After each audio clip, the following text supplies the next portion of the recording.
hay muchos puntos, como el decir que en Morena, la dirigencia de Morena está aplicando las estrategias de Peña Nieto y que está utilizando a ministros, habla de que les llegaron al precio, habla de estas estrategias neoliberales de las que nos hemos quejado muchísimo y acusa a Mario Delgado, a Citlali Hernández de querer eternalizarse en Morena y que eso va a provocar que no lleguen fuertes al 2024. Así que vamos a platicar con mi querida Citlali Hernández, secretaria general de Morena, para pues escuchar qué es lo que pasó y pues dar también una cierta réplica a lo que está diciendo John Ackerman. Mi querida Citlali, muy buenas noches, ¿cómo estás?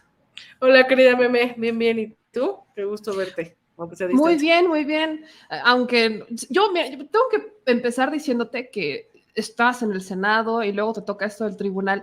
Yo estoy justificando todos estos temas diciendo que es Mercurio retrógrado porque no concibo otra manera en que se nos junten tantos casos el mismo día. Pero, pues, esa es mi justificación. Yo quiero preguntarte cuál es la tuya, porque fueron días intensos. Hoy fue un día intenso, tanto en el Senado de la República y pues también el caso con John Ackerman. Sí, pues mira, en el Senado ya sabes, la última sesión que fue ayer, los panistas, pero lamentablemente usan a las compañeras en su posición gritona, y ayer detuvieron la sesión con este tema del INAI, que quieren que ya aprobemos los consejeros del INAI, pero no dicen que hay 80 nombramientos en puerta. Bloquearon la sesión, ayer se rompió la sesión, hoy pues esperaba que fuera tranquila porque era la entrega de la medalla Belisario Domínguez a Elenita Poniatowska, y bueno, pues ya sabes, es que creo que ni se dan cuenta, ¿sabes?, de la esquizofrenia política que tienen. O sea, estamos en el marco de un homenaje a Belisario Domínguez, que es un personaje que luchó contra el autoritarismo de Victoriano Huerta, que lo mandó a matar, que le cortó la lengua al senador Belisario Domínguez, y que a raíz de eso, de hecho, existe el fuero, o más que el fuero, esta capacidad de que un senador no pueda ser reconvenido en lo que dice. Y en la participación de la senadora Sacil de León, que es la presidenta de la comisión que otorga esta medalla, pues ella estaba cerrando su discurso diciendo que no estaba de acuerdo en esta decisión de la Suprema Corte, que pues de alguna manera metían incertidumbre a las Fuerzas Armadas administrativamente, que era fundamentalmente la esencia de la reforma.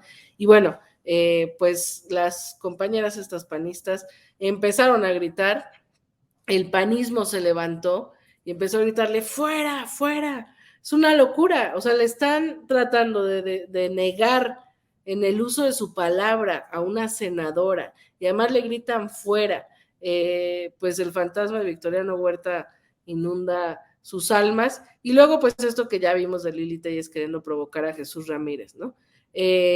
Paralelamente, bueno, pues esto del tribunal, como bien lo decías, y escuchaba que estaba pasando un pedazo del posicionamiento que entiendo que dio John Ackerman, pues a raíz de todo el proceso que ha sido muy complejo de renovación de las dirigencias de Morena, del Consejo o el Congreso Nacional de Morena, que es donde está, digamos, el máximo órgano de decisión, que definió que no tenía lógica o que no era conveniente para el partido que Mario Delgado y tu servidora quedáramos, como el tribunal anteriormente lo había mandatado, hasta agosto de este año, porque íbamos a estar justamente pues ya definiendo las encuestas para el 24, etcétera, y por eso se prolongó, o se acordó en el Congreso prolongar el mandato de Mario y tu servidora, pues hasta finales, digamos ya del 24, o al cierre ya del proceso electoral. Ackerman y 12 compañeros más impugnaron, y derivado de esa impugnación, una magistrada, Janino Talora, presentó un proyecto que planteaba echar para abajo esta decisión, en una cosa muy extraña, porque reconocía, digamos, todo lo demás que el Congreso había aprobado, reformas estatutarias, otras decisiones, la propia elección de los demás integrantes del Comité Ejecutivo Nacional, pero quería eliminar el tercero transitorio que aprobamos en la reforma estatutaria, que dice muy claramente, como no conviene iniciar un proceso de renovación de la presidencia y de la secretaría en pleno 2023, se prolonga el mandato a agosto, septiembre, bueno, al final la sentencia quedó octubre del 2024, y bueno, pues hoy se decidió, justamente mientras estábamos ahí en todo este gritoneo de las panistas, se votó y la mayoría de los magistrados votó en contra de este proyecto de la magistrada Yanín, pues diciendo que no podían violentar la autonomía y la autodeterminación en este caso del partido Morena, y que no tenía sentido el proyecto. Sí, Tali, quiero regresarme un poco al origen de esto, porque la pregunta que tengo que hacer es cuál es la diferencia con lo que ocurrió con el PRI, porque Alejandro Moreno Cárdenas también extiende su mandato y entiendo lo que he escuchado que han dicho tanto tú como Mario es que es muy complicado, o sea, estamos en procesos electorales en el Estado de México, procesos electorales en Coahuila, y viene la sucesión presidencial 2024, que para junio, julio ya tendrían designado quién sería el candidato. Entonces, si sumamos esto, también la renovación de la dirigencia del partido habla de un poco de inestabilidad. Entiendo que por ahí va la decisión de vamos a extender el mandato, pero ¿cuál sería la diferencia, por ejemplo, con lo que hizo Alejandro Moreno Cárdenas en el PRI? Mira, lo que hizo Alito fue una arbitrariedad, porque con base en los estatutos tomó una decisión, pero sin procesarlo en los órganos. Es decir, nosotros sí lo procesamos en los órganos. El máximo órgano de decisión en Morena es el Congreso Nacional. Lo que hizo Alito es no sesionaron y procesó ante la autoridad electoral que el partido le mandataba, digamos, o le permitía prolongar su mandato. Nosotros no estamos o sea, de repente el lenguaje que veo que algunos intentan usar es nos estamos religiendo. No, no estamos religiendo. Recordar que ha sido un proceso extraordinario, ¿no? Después de que perdimos a Andrés Manuel López Obrador como el principal dirigente del partido, que él pide licencia al partido por obvias razones que se va a gobernar, pues inician como 1 año y medio, 2 años de una inestabilidad en el partido. Al final judicializan el proceso en una arbitrariedad, en una violación a nuestra autonomía.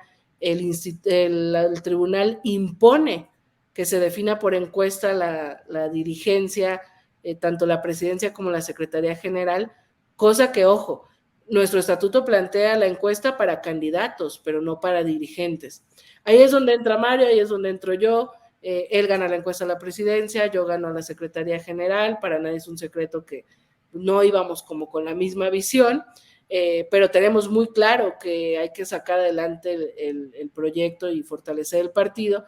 Y en este Congreso, que es el máximo órgano de decisión del partido, pues se hace ese análisis, ese planteamiento de que si en agosto de 2023 iniciamos un proceso interno, jugarían muchos factores, ¿no? Las corcholatas a lo mejor querrían ahí, o sea, otras fuerzas se empezarían a mover, y obviamente en cualquier partido, en cualquier organización, un cambio de dirigencia pues genera mucho movimiento interno. Entonces, estar en agosto de 2023, donde posiblemente ya tengamos definición de quién va a encabezar los trabajos hacia el 24, y cambiar de dirigencia, o sea, sería pues muy poco estratégico incluso.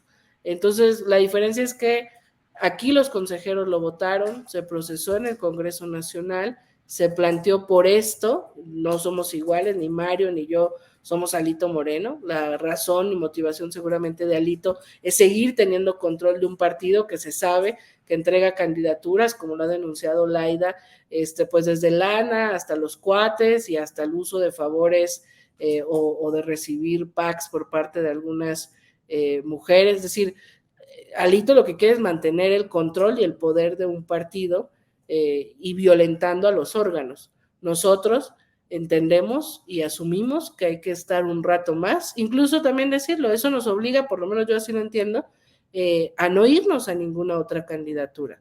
Es sacar el proceso electoral hasta que ganemos en el 24 la presidencia de la República, la mayoría legislativa, la mayoría de las gubernaturas, la mayoría en el Senado, Entonces es, digamos, más una responsabilidad política que una ambición de control o de poder que sí mueve a Alito, ¿no? Pudiéramos pensar que pues que el hecho de que John Ackerman y otros integrantes de Morena vayan en contra de esta decisión que fue valorada dentro de los órganos del partido, tiene un poco que ver con el proceso del 2024, porque justo John Ackerman en parte de lo que dice es que el hecho de que ustedes se queden va a generar una mayor inestabilidad que por las decisiones que se han tomado, por las candidaturas que se han entregado, etcétera. Entonces, el argumento que escucho es 2024 y estoy de acuerdo que iniciar un proceso de renovación de una dirigencia frente a lo que es el proceso electoral más importante que van a enfrentar como partido político también resulta como una moneda al aire de todas las fuerzas políticas dentro del partido van a querer meter mano para garantizar cierto poder y cierto control rumbo al proyecto que ellos piensan del 2024, que no necesariamente es el que quieran todos. Entonces, pudiéramos pensar que por allá va, o a qué atribuyes esta insistencia de personas como John Ackerman e integrantes también del partido. Ellos dicen de las bases. Mira, yo creo que el origen tiene cierta lógica. Yo mantuve diálogo con Ackerman pues antes de que pasara la raya de la falta de respeto y yo ahora me pregunto, ¿qué le mueve? Pues, porque, mira, después del 21 llegamos Mario y yo cuando ya estaba iniciado el proceso electoral.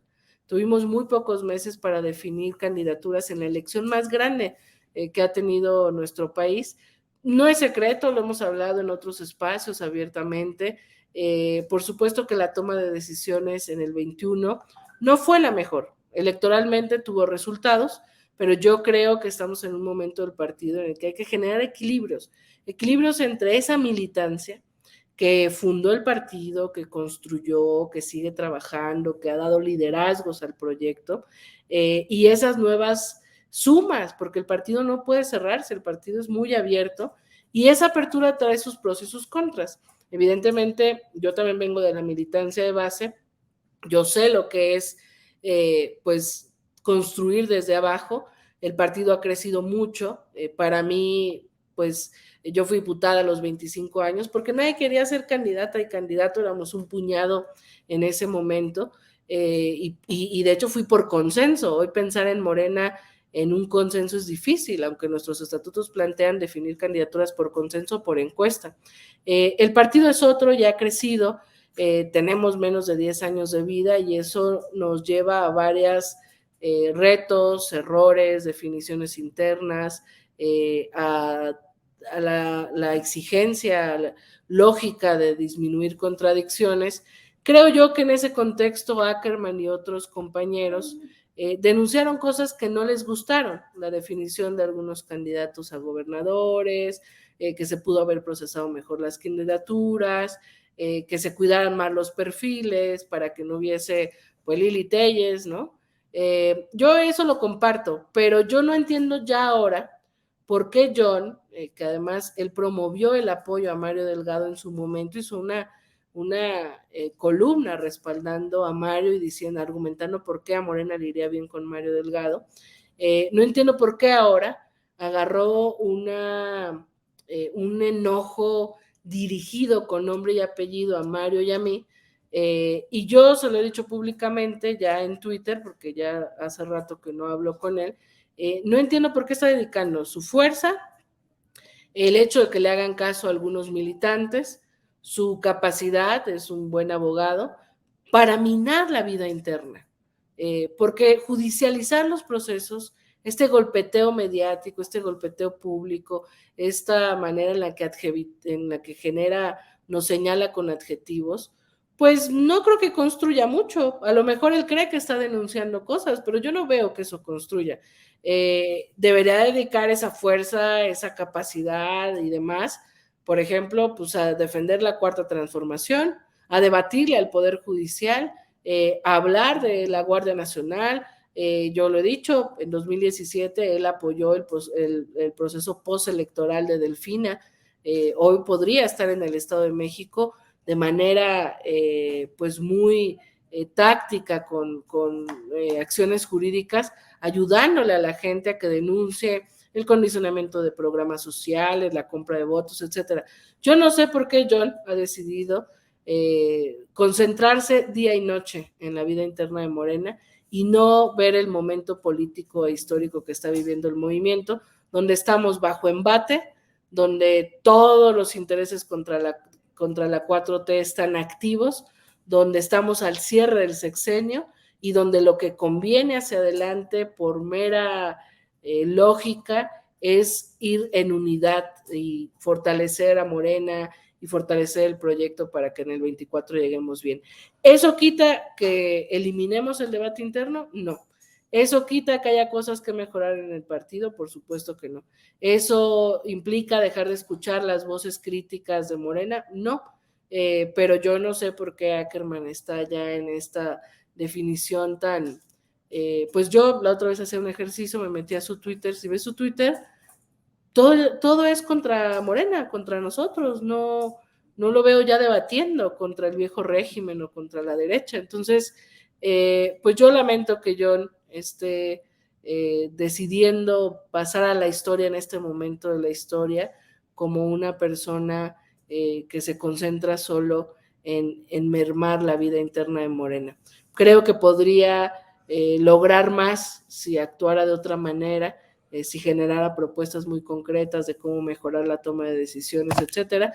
Pero bueno, Morena es muy amplio, es muy plural, la discusión abierta es natural de la izquierda, pues yo lo he dicho últimamente y lo vuelvo a decir ahora en tu programa, yo le tiendo la mano a John si quiere platicar, si quiere plantear cosas, si quiere construir, pues de este lado, y él lo sabe, pues siempre ha habido capacidad de escucha y disposición de diálogo. Si su papel que él ha decidido asumir en estos últimos tiempos es solo el foco público, la denuncia, el golpeteo en redes y en medios, pues bueno, ya la historia nos juzgará tanto a Mario, a mí y a él y a los que estamos en este momento pues viviendo un momento de transformación en el país.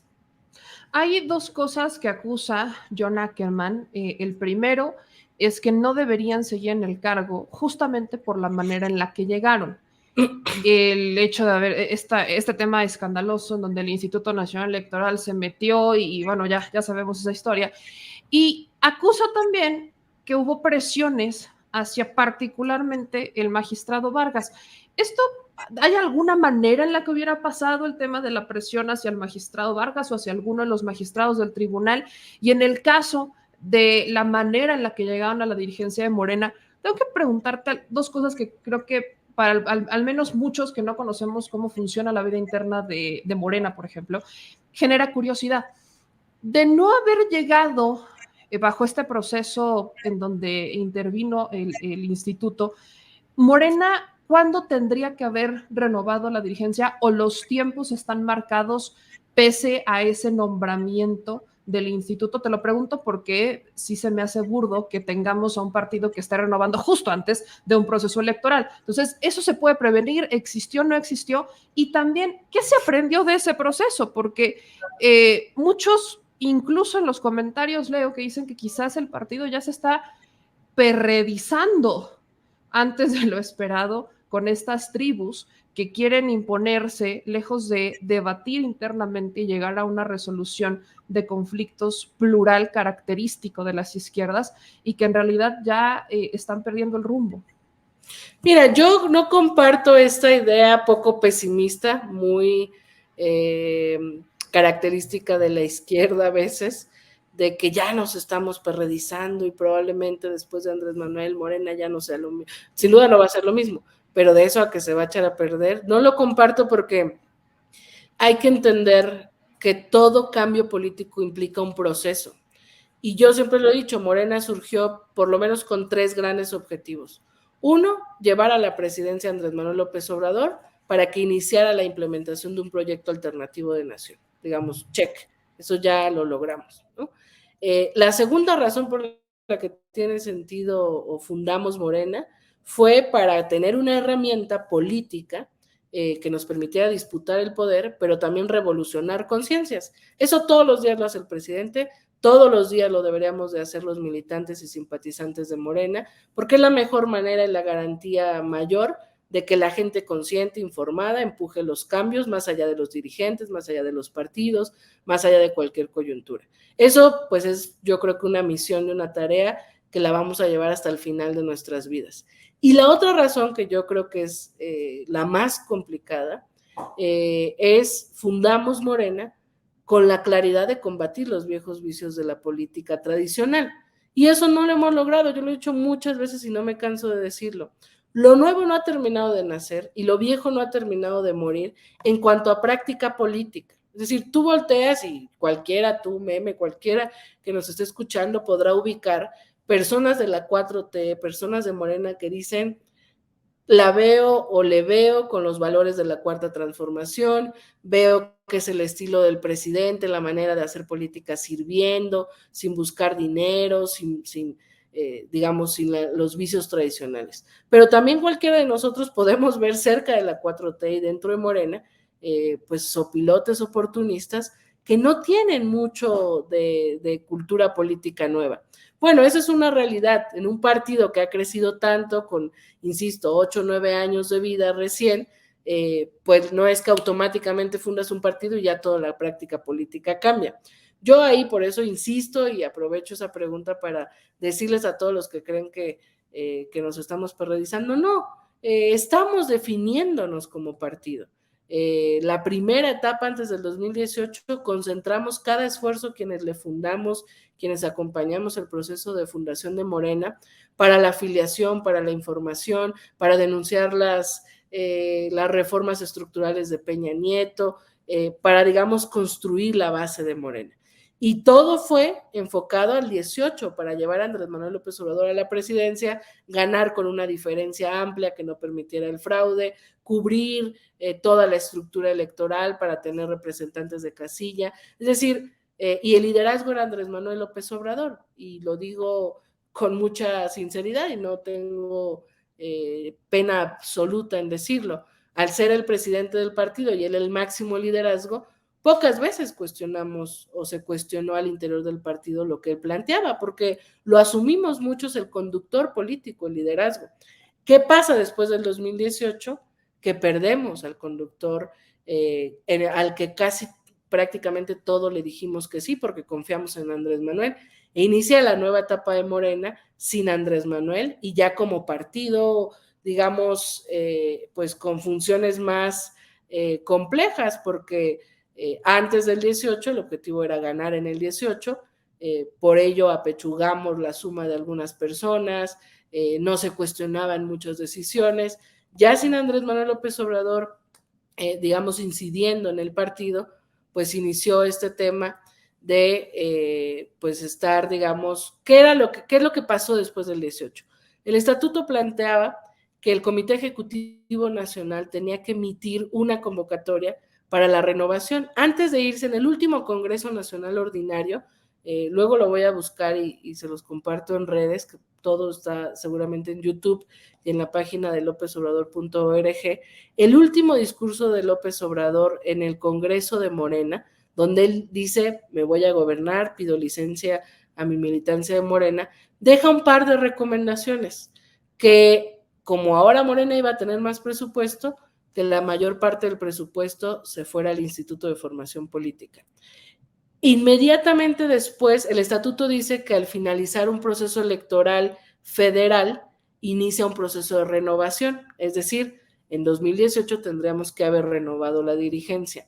Andrés Manuel plantea al Congreso en ese momento postergar un rato el cambio de dirigencia para que no iniciara un proceso interno de cambio de dirigencia en plena transición, porque ya habíamos ganado. Es decir, ese es el antecedente de la decisión que estamos tomando ahora también, un poco similar, para no mezclar los procesos internos con las coyunturas. Y entonces Andrés Manuel plantea, no me acuerdo ahora el tiempo exacto, pero creo que plantea un año más, o sea, que no cambiáramos de dirigencia en ese momento, sino que se postergara. Al él pedir licencia, que él era el presidente del partido, e irse a gobernar, el estatuto plantea que ante la ausencia del presidente, la Secretaría General asume las labores de presidencia. Y es cuando sube Jacob o asume Jacob como presidenta o como secretaria general en funciones de presidenta.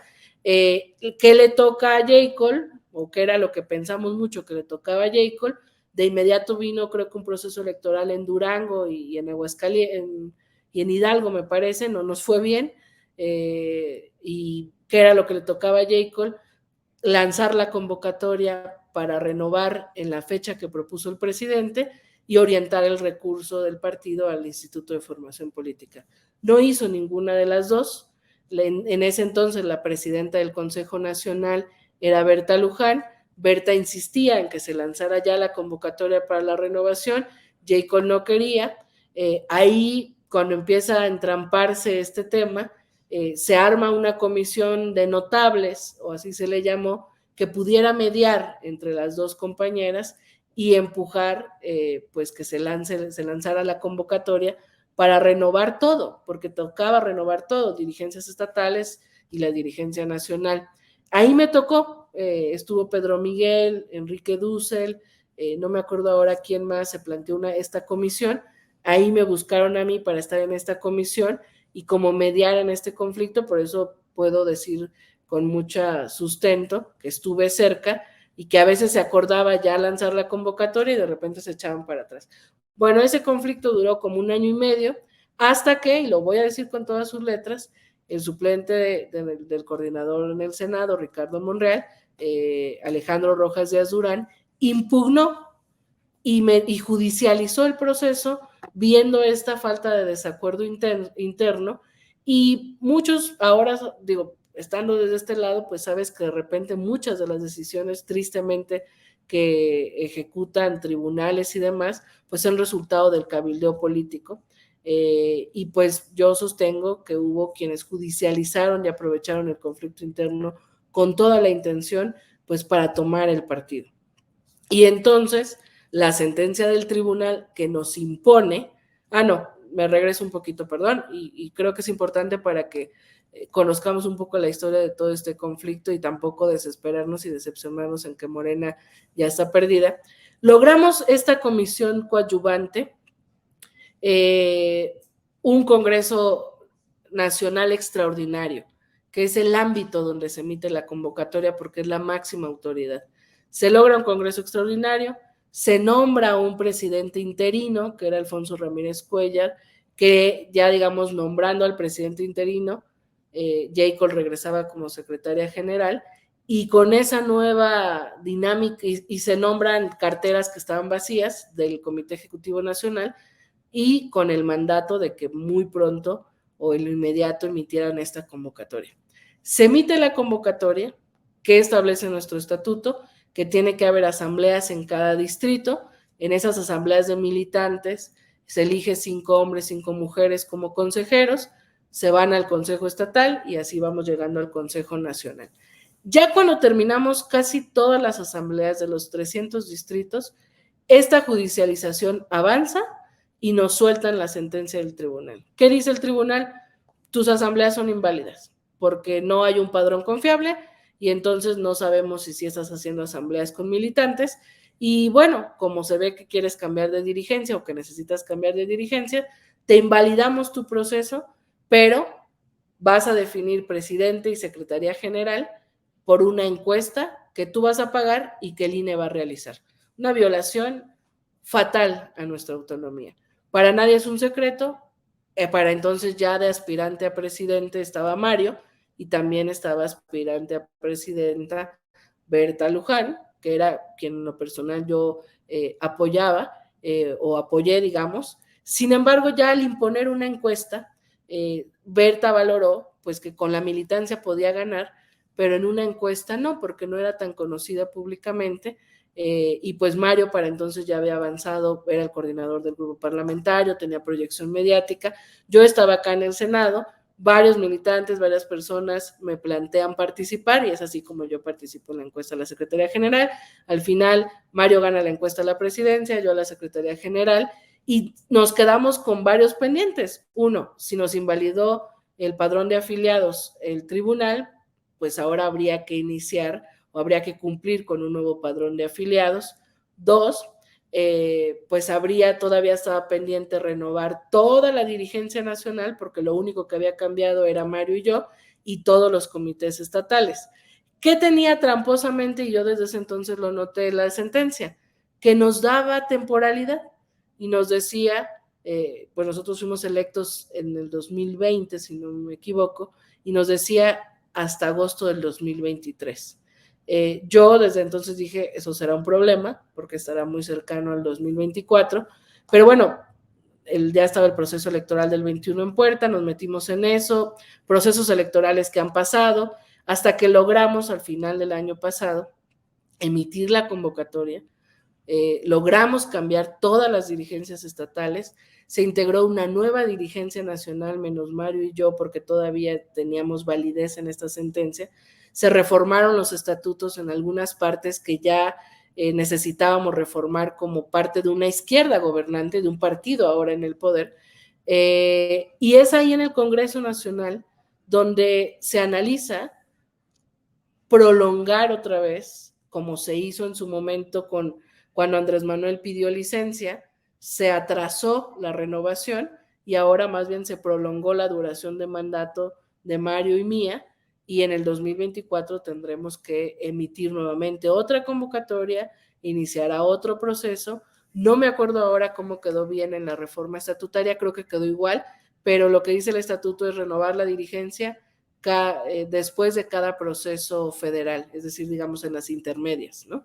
Entonces solo se prolongó al 24 para no tener este conflicto interno previo al 24, y después de irnos, pues tendremos que dejar una convocatoria emitida para renovar otra vez todo, y ojalá para entonces estemos más maduros, con la claridad de que sí somos una izquierda que discute, una izquierda plural, una izquierda con distintos puntos de vista, pero que ahora somos la izquierda gobernante y que tenemos que aprender a construir un partido con reglas, con disciplina, con criterios, no para repetir lo que ya fue el PRI. Si el PRI duró 70 años es porque nunca se despedazaron lo suficiente para echar a perder sus intereses de continuar con su proyecto. Nosotros no vamos a repetir ser el PRI, pero sí tenemos que asumir la responsabilidad de ser un partido movimiento, de ser una herramienta del pueblo para la transformación y de construir, esto lo dice mucho el actual presidente del Consejo Nacional, Alfonso Durazo, construir una nueva institucionalidad con una nueva lógica política. ¿Cuál es? Pues la tendremos que estar discutiendo y construyendo en estos años, ¿no? Sobre todo porque Andrés Manuel se va tristemente en el 24 y ahí perderemos al principal conductor político, al principal conductor moral. Todo el mundo decíamos cuando fue este proceso interno después del 18, si Andrés Manuel hubiera dicho va tal, todo el mundo habríamos cerrado filas, pero como el presidente decidió no meterse en la vida interna del partido en una posición profundamente democrática, pues por eso es que fue tanta discusión interna, ¿no? Entonces, bueno, perdón si me extendí, esa a grosso modo es la historia de cómo hemos llegado hasta ahora, pero fundamentalmente yo aprovecho para llamar, yo sé que mucha gente que te ve a ti es crítica y simpatizante de la 4T, o sea, crítica en términos de que simpatiza, pero es crítica con las decisiones que luego se toman en Morena. Yo creo que entre más la gente tome Morena por asalto, por decirlo de alguna manera, asuma que esta herramienta es su herramienta para seguir transformando, democraticemos la vida interna, elevemos el nivel de debate, yo creo que Morena ojalá dure muchos años siendo un partido diferente y al servicio de la gente, y la verdad yo soy optimista en eso, porque su militancia es maravillosa, ¿no? Más allá de los dirigentes, la militancia de Morena es una militancia profundamente comprometida. Y bastante activa, por cierto. Muy activa.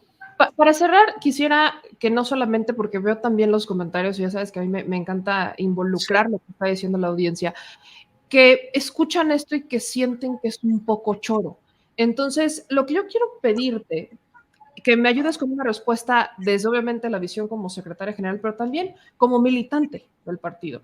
¿Qué están haciendo para resolver estas cuestiones que hay que arreglarse? Recuerdo que cuando hicieron esta modificación de estatutos platicábamos en este espacio también Y me decías que habían hecho una modificación de tal manera que si venían nuevos perfiles de cualquier otro partido, tenían primero que demostrar que realmente querían estar en el movimiento y no nada más que estaban utilizando al partido como una herramienta para llegar al poder, como lo han hecho muchos. Entonces, eso sigue en pie, pero ¿qué otras cosas o qué están haciendo o qué faltaría hacer para que estos conflictos, por ejemplo, entre militantes, por ejemplo, con John Ackerman, además del tema de voluntad, se pudieran resolver?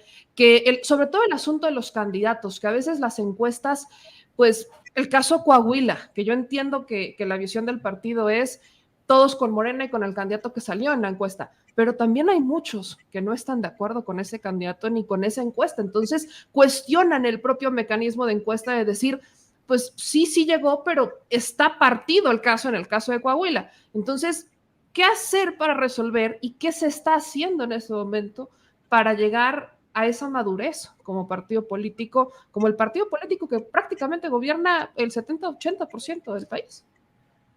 Mira, yo pienso que necesitamos seguir discutiendo cómo tomar decisiones en el futuro. Por ahora, por lo menos yo me disciplino totalmente con lo que el presidente ha planteado, la encuesta como método. Yo no creo, y para quienes nos ven, la encuesta no es el problema, la encuesta se hace, tiene una metodología, es seria, es profesional. Creo que el problema no es en sí la encuesta, es a quién permites que participe en la encuesta. Porque si entre muy buenos perfiles la encuesta nos ayuda a elegir al más competitivo, pues ya está, tienes la tranquilidad de que te va a representar bien, etcétera. Pero si tú encuestas a gente que no necesariamente coincide con los valores de Morena o que la gente ahí misma no la ve tan cercana y al final gana la encuesta, pues ahí es donde hay problemas, ¿no? Esta encuesta de Coahuila era la última encuesta previa a la encuesta que va a definir quién encabeza los trabajos hacia el 2024, quién va a suceder a Andrés Manuel. Entonces no podíamos hacer ninguna modificación para no generar ningún antecedente, porque el presidente lo ha dicho en las mañaneras, es la encuesta, ¿no? Evidentemente el caso Coahuila, pues algunos dicen es que Guadiana no nos gusta porque lo vemos cerca, no sé, acá en el Senado de Xochitl Gálvez, yo qué sé, pero bueno, yo creo que hay un mal uso por parte de algunos compañeros que apoyan al candidato del PT de las narrativas, porque lo que están haciendo es haciéndole el juego al PRI. Si vamos divididos, hay más alta posibilidad de que el PRI pues se salga con la suya, porque van a hacer una operación, o sea, son los dos bastiones del PRI, donde más mañas hay, pues. Entonces, Guadiana ganó la encuesta porque ha sido nuestro candidato 2 veces, cuando nadie quería ser candidato, porque es muy conocido en Coahuila, y porque, digamos, en la opinión que la encuesta midió, pues le dio preferencia a Guadiana. Mejía Verdeja era un gran posible candidato, sin embargo, pues no ganó la encuesta porque él no ha hecho vida política en Coahuila, tuvo poco tiempo para hacerla, la hizo previo a la encuesta, y como dijo el presidente, pues se fue hasta sin despedir del presidente. Entonces, bueno, así también como que hacer un héroe a Mejía me parece un error, porque no es así, digamos. Yo que creo que necesitamos, pues fortalecer cuadros, o sea, fortalecer cuadros del movimiento, que sepamos que no nos van a fallar en los municipios, en los estados, en todos los niveles, para que la toma de decisiones no tenga que ser entre uno malo o uno menos malo, que la toma de decisiones tenga que ser entre los mejores cuadros, el más competitivo. Yo insisto, Morena tiene muy poco tiempo de vida como partido. Necesitamos seguir formando cuadros, lo estamos haciendo, estamos obligando con esta reforma estatutaria que hubo a que todos los candidatos que vienen pasen por el Instituto de Formación Política de Morena, que por cierto los invito a que entren a la página, hay cantidad de cursos que propios militantes o no militantes, afiliados o no afiliados pueden aprovechar. Yo decirlo también, mi única facultad estatutaria es convocar a reuniones del CEN, es decir, del Comité Ejecutivo Nacional, y darle seguimiento. El liderazgo, la visibilidad, la proyección que yo he tenido es justamente por esta posición o por este momento extraordinario que vivió Morena, en el que yo lo dije cuando estuve en campaña a la Secretaría General, hay dos grandes visiones de partido dentro de Morena, una más pragmática, más electoral, de solo ganar elecciones y entonces no importa si somos efectivos electorales, no importa qué candidato o candidato, y otra en la que yo me permito colocarme, decía hay que ganar elecciones porque estamos disputando el poder, porque somos un partido que quiere seguir ganando posiciones para servirle a la gente, pero no a cualquier costo, sí cuidando los perfiles y sí fortaleciendo a la gente que es de izquierda, que ha acompañado al movimiento, etcétera.